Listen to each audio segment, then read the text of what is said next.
So a lot of people that are graduating their graduate diploma in early childhood education teaching. And I've spoken with like 20 of them in the past 2 weeks.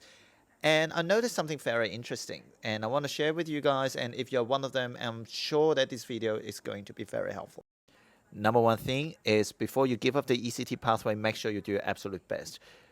You have placement, etc. Ask for nomination requirement, ask for what kind of things the employer is looking for within their organization and whether or not they're happy to sponsor you down the line. I know it's not as easy as it sounds, but well, what if they said yes, right? Now, the other thing, if you don't think ECT can work, there are many different options. And a lot of people talk to me asking for advice for whether or not they should pursue further study. When it comes to that, I hesitate all the time because, when you're studying, that means you incur additional costs and then you have additional time to justify.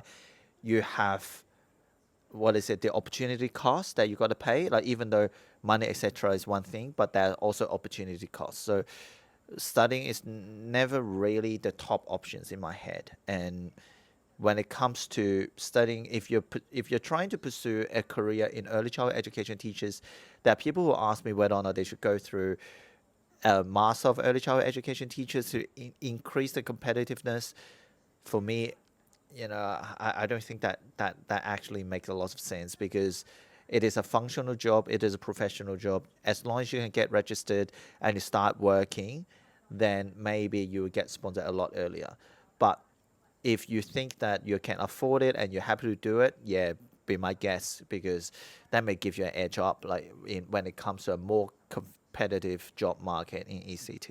There are also other people that are ultra creative. They also talked about whether or not they should study as a secondary school teacher.